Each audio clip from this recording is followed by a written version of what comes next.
is possible. Happy ever after is what you deserve. A healthy family, a healthy society. Happy children, happy fathers, happy mothers. Partners you feel helps you navigate the hurdles in your relationship journey. Shines the light of hope in the middle of any crisis. Help brings you sparks again, happy home again. We change the world one family at a time. We help you find stability in your marriage relationship. And as you feel this love for you. At the Family Summit, where we are having honest conversation about communication, connection, and how to navigate real-life family challenges. These events brings together singles, couples, parents who are ready to move beyond assumptions to building emotionally and intentional relationships. My name is Patience, and in this red carpet, I will be meeting incredible individuals who are ready to put in the work and who understand that love, thriving relationships and family do not just happen, they are built. Come with me as we meet them.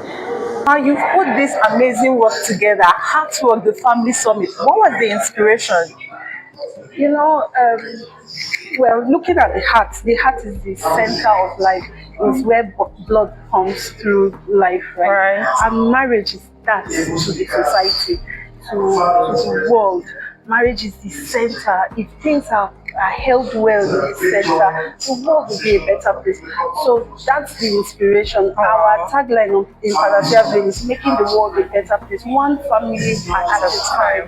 The family is the center. That's beautiful. So, and I'm very much aware that you're going to take a session today. What is the one transformational point you want participants to look out for? Married people in relationship, my hope is that they embrace conflict. They see conflict as a tool that is useful and utilize it. So basically that's what I'll be summarizing as. Thank you so much. I don't want to keep you any much longer. Thank you. Please welcome the transformer, Mr. Prince Dickson, as he takes us on family by discernment. Okay, thank you so much. I really want to appreciate everyone for being here. And this is my logic. My logic is that if you're here, it's simply because you think that your family, your marriage, or your relationship is worth the time for you to spend time enough to say, let me see what I can learn. That extra phase to be able to get that. And also, if you allow me, please help me appreciate Nancy Ogletea, husband, for putting this together. You will agree with me that we are at that point, that crossroad where there's a lot of questions around family, there's a lot of questions around relationship and marriage. And unfortunately, for most people who came from some strong background or were not exposed earlier, the internet got so much wrong people talking about marriage and relationship. And so to a large extent, the content you have now about marriage and relationship is a little bit crazy. The right people that had the right answer came late into the game. So to a large extent, you're going to have more bad popular inputs about marriage. But I thank God that they've been able, as a couple, to be able to make this journey to come in. So I will share my thoughts. But how many minutes do I have? 20, right? Okay, fine. Let's see how we go about this. If you've been in my class before, you know. Please sit up very well if you can. Put your hand on your laps. We're going to do an exercise, and that is where I will start my journey with. Just sit up properly, please. No holding of hand. I kindly beg you. Put your hand there now. I want you to breathe in. And then breathe out. Kindly breathe in. Now, if you breathe in, hold on. Something is wrong. Now, when you breathe in and your shoulder moves, it means you're breathing from your mouth, and that's very bad. It's not helping your system. It is your diaphragm that is in charge of the pumping, not your shoulder. So when I say breathing and I'm seeing some shoulder, decide to raise and half back, then there's a challenge here. So let's come back. This is very crucial, and you understand why I am starting with this. So can we come back again, please? Kindly breathe in, breathe out. In, out. In, hold on a little bit,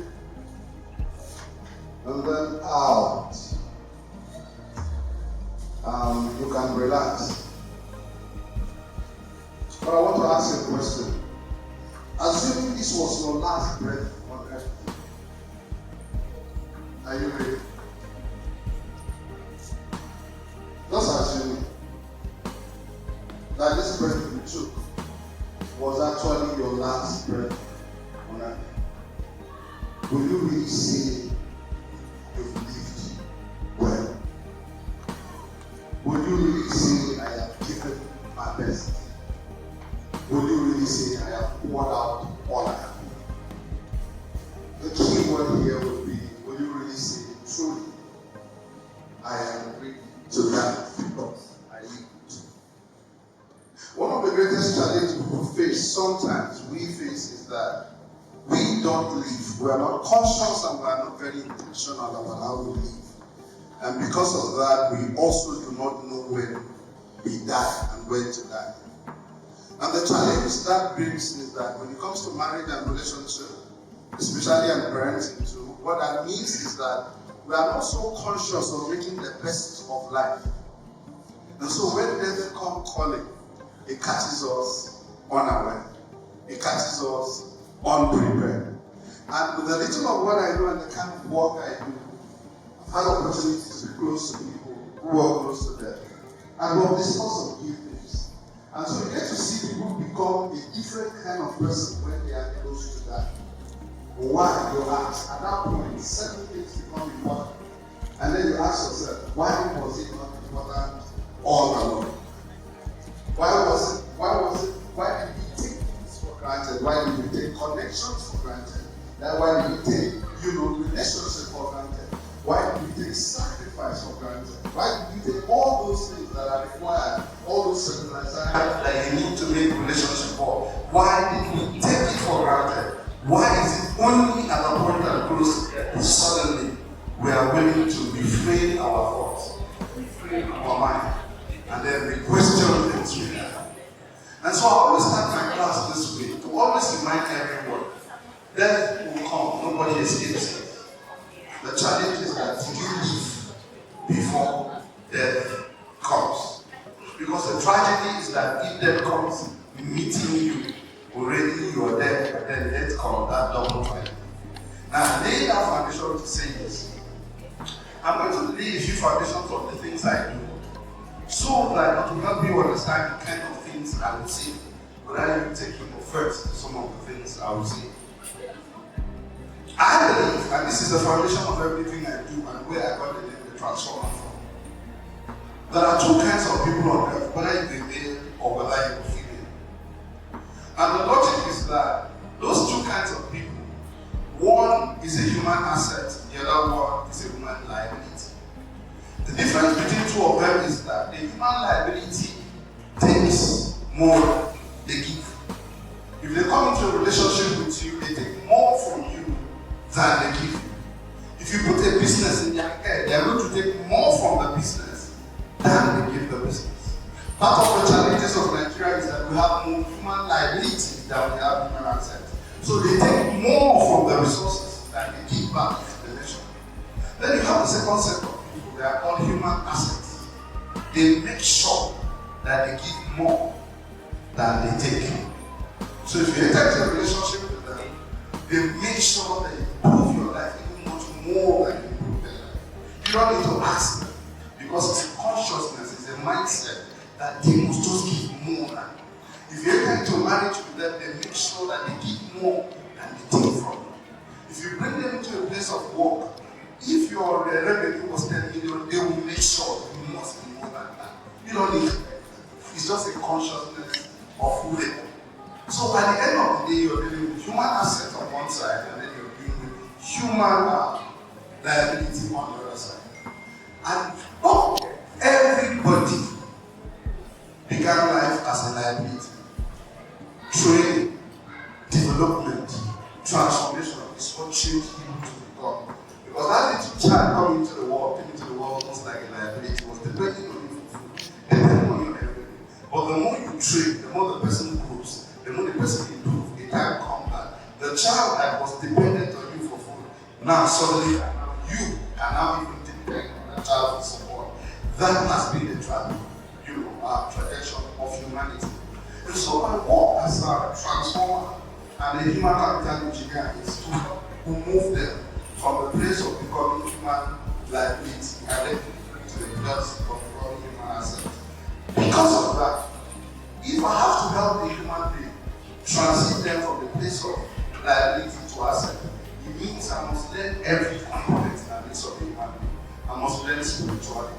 Because every human being is a component of the thing. So I must learn their spiritual essence. I must learn the quality of their mind. I must learn about their body, emotion, psychology, and everything. So because of that, that exposes me. You will see me come from the spiritual side. You may make a mistake to think I'm bad. You may see me come from a profession like psychology, neuroscience, epigenetics, and you will think, oh, this is one expert that is this.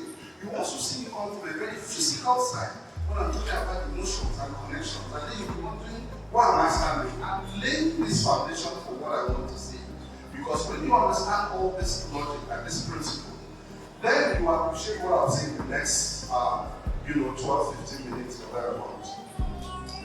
These are the things I want to leave with you.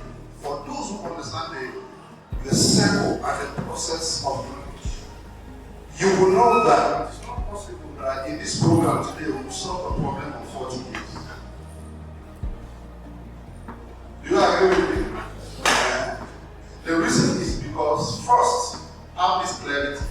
Every problem on earth is a problem of knowledge. Understand that and have it clear. Every problem on earth is a problem of knowledge. Everybody is a victim of ignorance. What you don't know, you always think. It's a flat surface. Now, why that is very true is because when we meet like this, very too much for us to share our experience. So we don't have enough time to interact. We don't have enough time to spend looking at specific case study, marriage, remarriage, family, background, raising, parenting, and the rest of them. So we don't have enough time to say we can cover everything and go in depth. The best of what we can do, we can just do it at the very horizontal level, but not at the very vertical level. I am saying this to encourage you that this journey you have started, please let it not end today.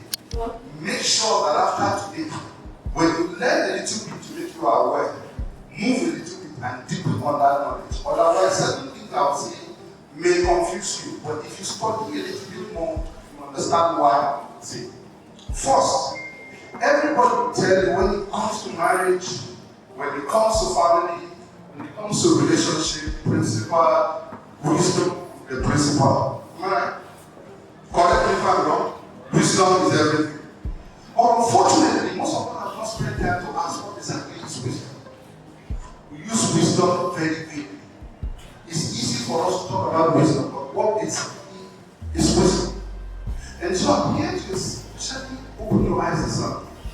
Wisdom is like a product that have different ingredients. It has 4 important structures that if you don't use all of them together, you cannot use wisdom. You may confess it, you may say it, or you will never use wisdom. I know some people who are religious who tell me, yes, we pray for wisdom, it's true. You can pray and ask for wisdom. But there are a few principles I want you to understand.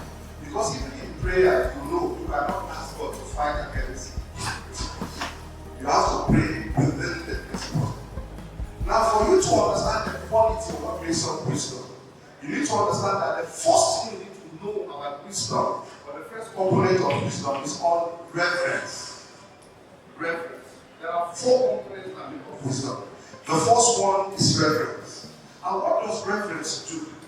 Reverence is the first capacity or capital, if you like it, in the unit of that brings you to a point where you look at all the majestic things that the world, you look at all the galaxies, the billions of galaxies, you look at all what nature has done, and you come to the reality and the conclusion that anybody who put all of this together, whether it is one person or it's a unit, anyhow you want to call it, but anybody that successfully put all this majesty, this beauty, billions of people on earth, that person deserve respect and honor. That is the thought. That person must deserve some love, respect, and honor. So, which means give you a sense of honor to the creation of, or to the creator of earth. The second thing reference gives you is the sense of gratitude.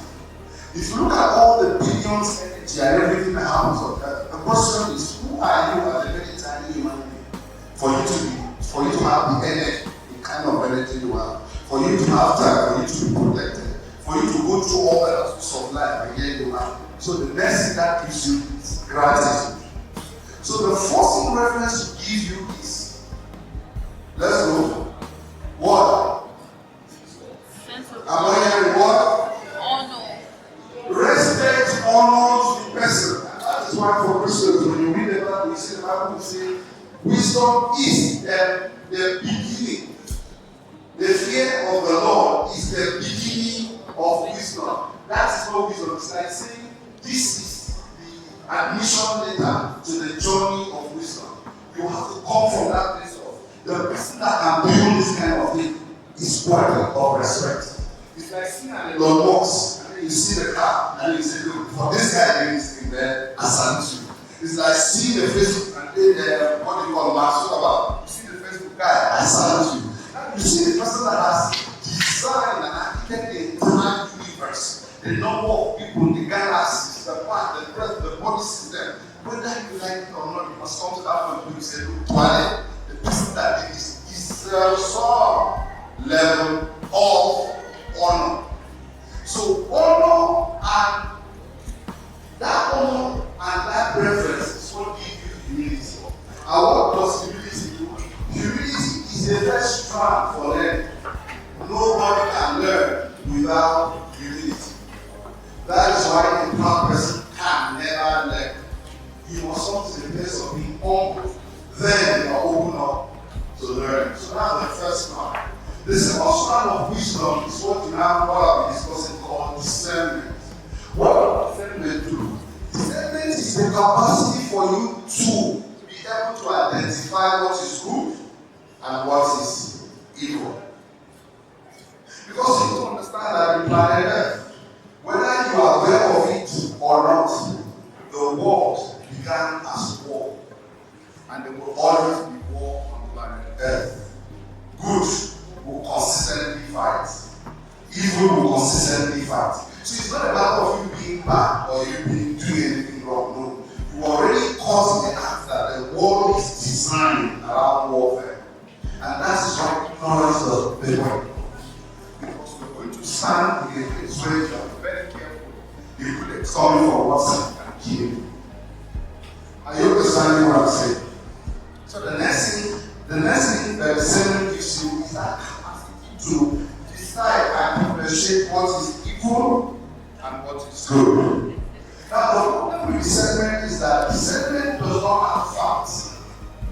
Most of you are having a family relationship, marriage problem, and the rest. You have seen this, and I will you know.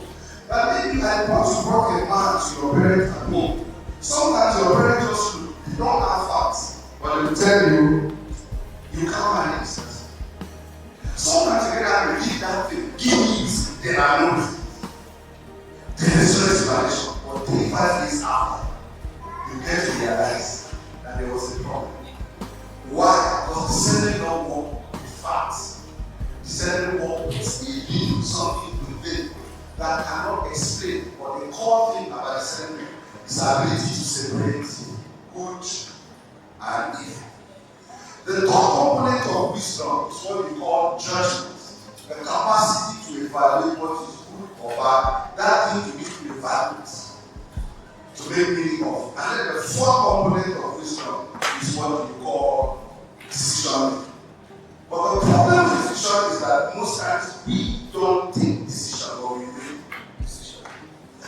I will explain. The difference is that you can process choices in your head, but you don't take action because you are not comfortable with the consequences. So what do we do most times? We wait for things to happen, rather than for us to take an action and then live with the consequences that will happen. So oftentimes we make decisions, but we don't take decisions. So for wisdom to complete the circle, you need to have reverence for the fear of God to help you process. You need to have discernment to help you separate good and evil. You need to be able to judge things if you evaluate character and know that you don't do. Then you need to take decision. When you complete all of them, that makes up wisdom. Now I have a few minutes to do. So for that reason, I'll just tell you one major thing is discernment to do for you in marriage, relationship, and even parenting too. I prefer laying principle. Why do I believe in principle more? Principle guides everything everybody does. So immediately you understand principle, whatever happens you can track and check, but stay with the principle because that's the foundation. Everybody is a victim of the person they listen to. If your marriage breaks today, it's because of the person you're listening to. If your marriage grows today, it's because of the person you're listening to. Anything that happens in life is dependent on the person you're listening to, whether you are aware of it or not. But this is what discernment will do. Discernment will help you profile the kind of persons you listen to. Because whether you like it or not, you must listen to someone, right?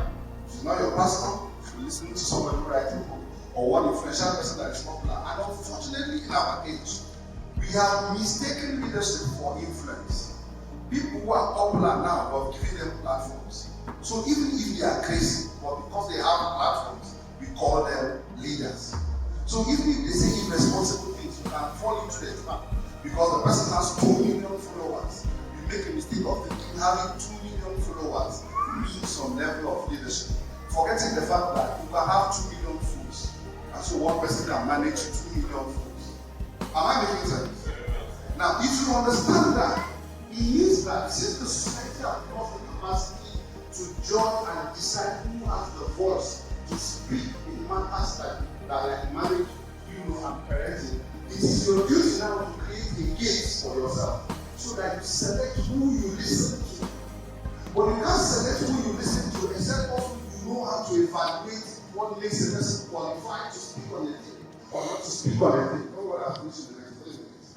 So what I think discernment will do for you is this. Discernment will teach you about 4 categories of people you have to be very careful with. Because these 4 categories of people will decide your marriage, they will decide your relationship, they will decide your parenting, whether you are aware of it or not. The first set of person that discernment will teach you to manage is the ignorant person. People who they don't know, but they can speak. So which means consistently, with the right platform, with the right channel, they can say things that are utterly off-put, but because they have platforms. And so if you have not trained yourself in the act of knowing people who are ignorant, people who know nothing about how the earth was created, people who don't know nothing about marriage, knowing that no man formed marriage, is the owner of the world that created marriage. Therefore, if there's going to be a code for marriage, it has to be in the hands of the person that designed the marriage, not in the hands of anybody else. You can only have the experience, but the real code about what makes a woman is in the hand of the person that created the woman. The only way you know a man is in the hand of the person that made the man. It can't be in anybody's hand. Your experience is your experience. And so the first thing you don't do that, discernment will teach you how to avoid people who are ignorant. The second set of people that discernment will teach you is how to avoid foolish people. Now the difference between a fool and an ignorant person is that an ignorant person, if you expose them to learning, they are willing to learn. But if you expose a fool to learning, they can never learn. Because they have the pride factor. What makes a fool a fool is because he's proud. And when they are proud, those people will never learn. If you have discernment to help you make choices earlier in life before you start managing it. The third person that discernment will teach you to manage is the hypocrite. Now the challenge to the hypocrite is that if he's facing the north, everything is okay. If he's facing the south, everything is okay. For the hypocrite, something is neither green or neither black. They are always in the middle. And there is a scientific behind the point in the middle. Anybody who is in the middle was making a journey, had a problem. Either they were making a journey from white to black, or they were making a journey from black to white, but they got stuck in the middle. So they are not totally light, they are not totally dark. So when you are dealing with such people, anything you say is right to the left, is right. When you bring a case to them, they cannot tell you that this is what is right. They'll tell you, you know you are right. You know you are right. They just leave it that way. And how does that affect you? When you don't know how to get the proper data, you can't make decisions. If you can't make decisions, your life is put to attack. Finally, I will lead you to the last person. The last person that discernment will help you manage is the person who is broken, but they don't know they are broken. So much so that they have decided to bleed on others. They are not bad people in the sense that they are bad, but in the fact that they have their own trauma, and that trauma has blinded them from certain realities. And with that trauma, they can use it to push through. And the problem with such people is that even communication corrupts good manner. When someone goes through trauma they have not healed, they will take their pain and convert it to intelligence. They will take their pain and convert it to statistics. They will take their pain and convert it to high level of experience, so that before you talk, they will tell you, I am experienced in this field. And that can make you short your pain. And then at the end of the day, what does it do? It short your capacity to make a proper decision. I think I will stop here. Thank you so much.